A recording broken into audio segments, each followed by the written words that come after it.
नालागढ़ की जगनी पंचायत के गांव खड़क एससी बस्ती के 5 लोगों के मकान जमींदोज हो गए हैं। घरों का नामो निशान मिट चुका है।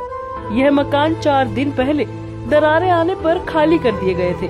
बीती रात बारिश के दौरान भूमि कटाव की भेंट चढ़ गए। वहीं इन मकानों में कुछ सामान भी था, उसका भी अब कोई पता नहीं है। इसके अलावा 17 लोगों की करीब 200 बीघा जमीन भी पानी की भेंट चढ़ गई है। जगनी पंचायत के पुरला व खड़क गांव में यह तबाही आई है और बाकी गांव में जमीन धीरे धीरे खिसक रही है। पुरला गांव के प्यारेलाल, रामपाल, धर्मपाल, प्रेमचंद व मदन लाल के मकान मलबे के साथ बह गए हैं। यह 5 मकान मिट्टी में मिल गए हैं। 4 दिन पहले प्रशासन ने दरारें आने के बाद इन मकानों को खाली करा दिया था। लोगों ने हल्का सामान इनमें से निकाल लिया था। मकानों में भारी अलमारी, संदूक व अन्य सामान अभी नहीं निकाला था। बीती रात मकान के साथ यह सामान भी मलबे में ही दब गया। वहीं पंचायत के पूर्व प्रधान कमल धीमान ने बताया कि यह दोनों गांव अनुसूचित जाति से संबंध रखते हैं। यहाँ के लोगों का एकमात्र जरिया केवल खेती बाड़ी है और पानी से उनकी फसल पूरी तरह से नष्ट हो गई है। जमीन भूमि कटाव से बह गई है। लोगों के मकान गिर गए हैं। लोग अब दूसरों के घरों में शरण लेकर रह रहे हैं। वहीं उन्होंने प्रशासन से लोगों को उचित मुआवजा देने की मांग की है।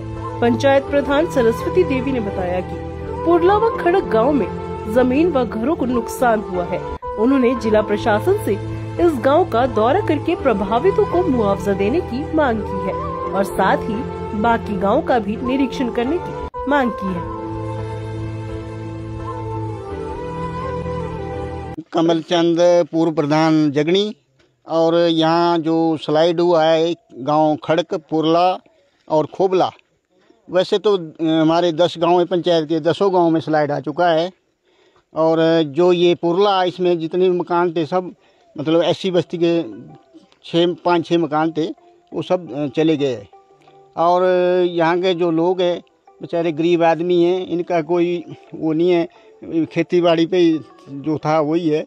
बाकी यहाँ का जो प्रशासन है, पटवारी वगैरह भी आए मौके पे, तहसीलदार भी आया है और हमारे विधायक है हरदीप सिंह जी बाबा जी, वो भी आए। वो लोगों को आश्वासन दे के गए हैं और जो 7-7 लाख रुपए है वो मिलेगा और जगह भी उपलब्ध कराई जाएगी जहाँ भी होगी। बाकी जो हमारे और गांव हैं जैसे पुरला, खोबला, खड़क, बाग और जगनी, मतलब तालाव, बाग और पट्टा, चतलोग, नरला, पटीठ और जितने भी 10 गांव हैं हमारी पंचायत के, सब में स्लाइड हो चुका है। लेकिन ये जो स्लाइड है सबसे बड़ा स्लाइड है और यहाँ के जो लोग हैं सब दूसरे घरों में बैठे हैं, दूसरे घरों में शरण लेनी पड़ी। ये जो है 15 अगस्त से ये हमारे यहाँ दरारें चली थी, मतलब स्लाइड चला था और ये 10-12 दिन में सारा जो है अस्त व्यस्त हो गया। जो नीचे घर गए हैं वो 4 घर नीचे और एक घर खड़क में था। 4 घर पुरला में थे और ये एक घर जो है खड़क में आता था। विधायक की तरफ से 5,000 रुपये पहले दे गए थे, 15 फिर बाद में दे के गए। सरकार से यही मांग कर रहे हैं कि इन गरीब आदमी को जो सरकार की सहायता जो है वो उपलब्ध कराई जाए और ज़मीन भी इनको उपलब्ध कराई जाए। के लिए हम ये चाहते हैं भी इनको कहीं, जैसे कोई इंडस्ट्री है उसमें कहीं इनको एडजस्टमेंट किया जाए। तारा देवी बोल रही हूँ पुलडा से, वार्ड मेंबर 4 से। फिर हमारे खेत में नहीं रहे, नहीं हमारे खेत ही रहे, न हमारे घर ही रहे। 4 मकान है, 5 एक ऊपर जैसा से 5 मकान हमारे नियम हो गए, कुछ भी नहीं रहे नहीं हमारे। यहाँ रोड में मकान, दूसरे के मकान में रह रहे। प्यारेलाल जी, हाँ जी, 5-6 घर थे हम। 5-6 घरों के पूरा नुकसान हो गया, क्षतिग्रस्त हो गए। बाकी बहुत नीचे चले गए हैं मकान। और हम प्रशासन भी आया था इधर, प्रशासन ने भी देखा, अपना जायजा लिया है। तहसीलदार साहब भी आए थे, MLA साहब भी आए थे, उन्होंने अपना जायजा लेके आश्वासन दिया है कि हम आपको 7-7 लाख रुपए दिलाएंगे और मकान बनाने के लिए जगह भी दिलाएंगे। लेकिन ये तभी संभव है जब कोई करेगा। बाकी हम दूसरों के घरों में शरण ली है, दूसरों के घर में रह रहे हैं। वगैरह तो निकाल लिया है, छोटा मोटा बीच में ही रहा। मोटा मोटा जो सामान था हमने सब निकाल लिया वैसे तो, लेकिन छोटा मोटा बीच में ही।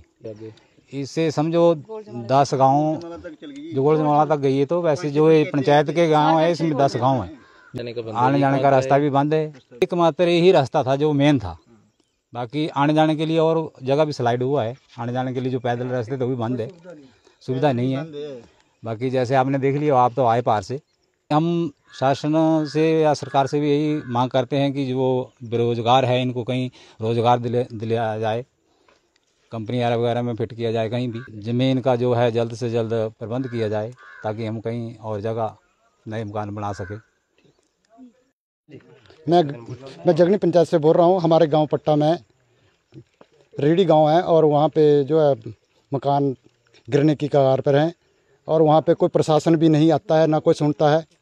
हमारी वहाँ पे कोई नहीं देख रेख करता कि क्या हुआ क्या नहीं हुआ। मकान है आपके वहाँ? हमारे 7-8 कमरे हैं जो कि गिरने की कगार पर हैं। पट्टा में कोई नहीं हुआ, हमारा ही हुआ है। अच्छा। शासन से मांग करते हैं कि वहाँ पे देखा जाए और मदद की जाए।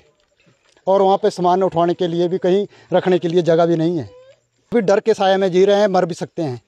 हमने कोई टेंट नहीं दिया, कुछ भी नहीं दिया। कुछ नहीं दिया। वहाँ पे जाता है कोई नहीं है। हमने फ़ोन भी बहुत किए, कोई नहीं सुनता। ना प्रधान सुनता है, ना पंच सुनता है। ग्राम पंचायत में कोई नहीं, हमारी सुनवाई नहीं है। नाम जगतार सिंह है, मैं गांव पुरला से आता हूं। क्योंकि यहाँ पे जो गांव है बहुत ही स्लाइडिंग हो चुकी है। क्योंकि यहाँ का जो घर में रहने के लिए और घरों में श्रेणी ले रखी है। क्योंकि जो यहाँ की ज़मीन है वो डेंजर जोन में है। क्योंकि हम सरकार से यही उम्मीद करते हैं कि हमें रहने के लिए 3 बिस्वे का जो बोल रहे हैं, 3 बिस्वे में कुछ भी नहीं होता। क्योंकि हमें कम से कम 1 बीघा चाहिए, क्योंकि जिसमें हम कुछ मकान भी बना ले, खेती बाड़ी से जुड़े हैं हम। कोई सरकारी जॉब नहीं है। क्योंकि हम आने वाली जो हमारे बच्चे स्कूल को जाने के लिए हैं और हमारे भाई हैं उनको इंडस्ट्री में शरण दी जाए। क्योंकि इंडस्ट्री में क्योंकि हमें खाने के लिए ज़मीन में अगर खेती बाड़ी करनी हो वो भी स्लाइडिंग में चली गई है, ख़त्म है सारी ज़मीन। क्योंकि जो भी घर गए हैं इनका 7-7 लाख रुपए मुआवजा किया गया है, पर अभी तक प्रशासन तो कुछ भी नहीं मिला। अभी वो 20-20 हज़ार मिला। क्योंकि कम से कम रहने के लिए भी हमें मकान की जो व्यवस्था है वो जल्द से जल्द करवाई जाए। और ये रोड जो है इनको जो खोलने के लिए जल्द से जल्द हम यही सरकार से उम्मीद करते हैं कि जो नालियां हैं, क्योंकि जो लैंड स्लाइड सबसे ज़्यादा ये तब हो रहा है जब ये जो रोड की कटिंग हो रही है। क्योंकि जो कटिंग हुई है इसके वजह से जो पानी जो आ रहा है वो नालियां बंद हो चुकी हैं। और जब हम जेसीबी वाले को किसी को बोलते हैं कि भाई इनको खोल दो, तो वो खोलने की कगार में नहीं होते हैं। क्योंकि उनका यही कहना होता है कि अभी डंगे लगेंगे। जब ये सारा कारण सबसे ज़्यादा जो रोड स्लाइडिंग है। क्योंकि जो ज़मीन पे इन्होंने डंगे लगाए वो 1-1 फुट के ऊपर ही लगा दिए और वो सारे गिर चुके हैं।